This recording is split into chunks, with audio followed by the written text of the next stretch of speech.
sermon this morning, Epiphany. What is your idea? Based on Matthew's 2nd chapter. Will you pray with me?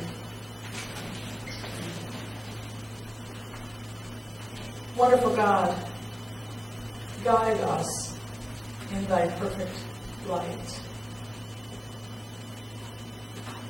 Amen. Matthew's gospel is the only gospel that tells the story of the wise men from the East. Now I have a plaque in my office that says, if the wise men had been wise women, they would have asked for directions, arrived on time, helped deliver the baby, cleaned the stable, made a casserole, brought practical gifts, and there would be peace on earth.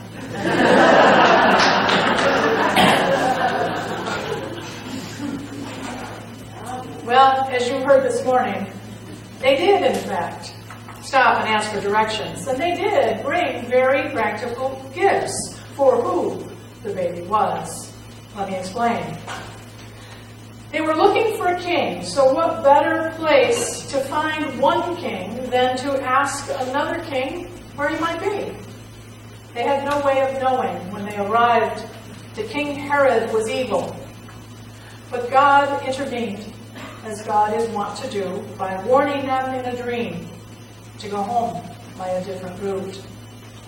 And those gifts were very meaningful. They were logical. And in that, they were practical as well. 3 gifts. 1, to celebrate the child's royalty. 1, to celebrate his divinity. And 1, to celebrate his humanity. Gift 1, gold, announced his royalty, foretold that one day he would reign a kingdom of peace and compassion and love. Gift 2, frankincense, an incense used in corporate worship, proclaimed Jesus' divinity. In the beginning was the Word, and the Word was with God, and the Word was God. Now that's how the Gospel writer John puts it. Gift 3, myrrh, a spice that was used for burial, declared Jesus' humanity. Commentators often say that this gift was a prophecy that Jesus would die. I say, well, of course. A friend of mine would say, well, you're asking the wrong question. All humans die. So perhaps this gift was simply to state the overwhelming obvious. Jesus, King of Kings and Lord of Lords, was fully human. And just like you and me, he would know love and trust and friendship, and he would know hate and betrayal and the feeling of being abandoned.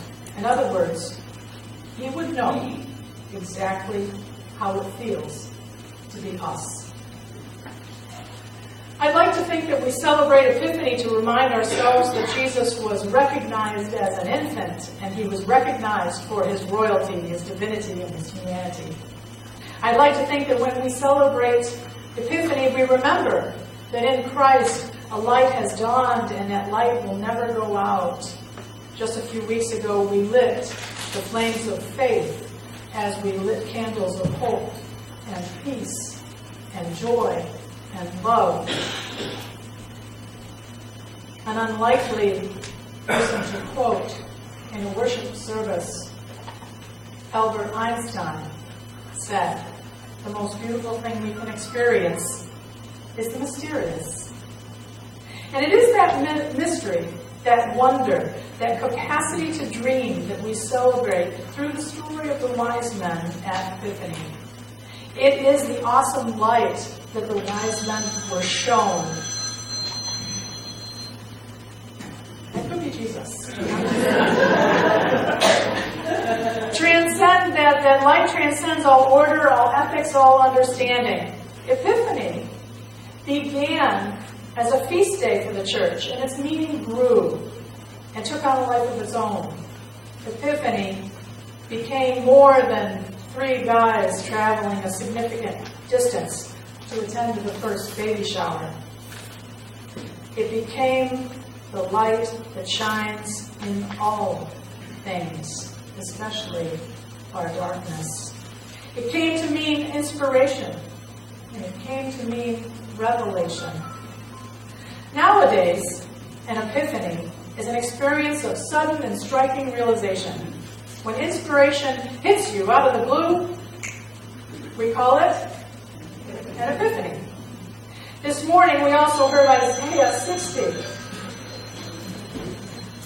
Arise, shine, your phone is ringing. The light has come, the glory of the Lord has risen upon you. We need that light.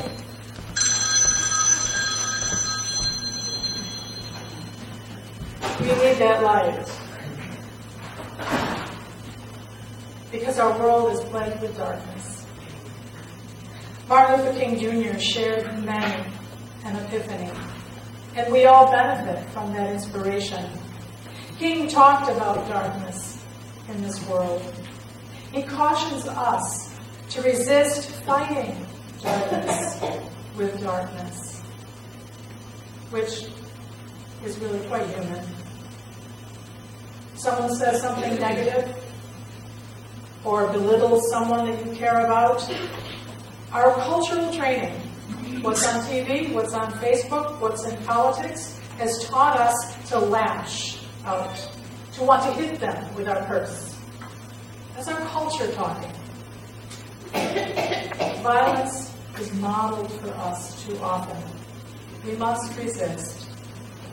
We resist the reflex of violence and lean into the light of epiphany. Dr. King said, darkness cannot drive out darkness. Only light can do that. Hate cannot drive out hate. Only love can do that. That was inspiration. That was an epiphany. Now Isaiah goes on to say in verse 4, lift up your eyes and look around. Go ahead. Lift up your eyes. Look around. Yeah. What light do you see in the eyes of your neighbors? What glory is right in front of you? We had glory in the children's moment this morning. We had glory listening to that prelude. We have glory hearing the choir. Glory is all around us. And when you see things that are not as you would want them to be, what can you do? What ideas do you have to improve the world around you? Marianne Williamson says, only what I'm not given is what is lacking in any situation. Do you think the world needs more love? Then give more love. Do you think the world needs more peace? Then be more peaceful. Only what you're not giving is what is lacking in any situation. Do things feel stuck? What idea do you have to get unstuck? Epiphany is that time of year when we celebrate journeys of faith. We celebrate following a mysterious light in the sky, the light in our heart, and listening to warnings and dreams. We celebrate metaphorical and practical and maybe impractical gifts. We celebrate crazy ideas. And all of that is not without the light of Christ, who rules our hearts with love, who divinely co-creates with us each and every day, and who knows exactly how we feel in our tender human condition, knowing all the losses and joys of life. Only what you're holding back is what is lacking. Don't hold back. To make the world a better place, what is your idea? What is your idea? Thanks be to God.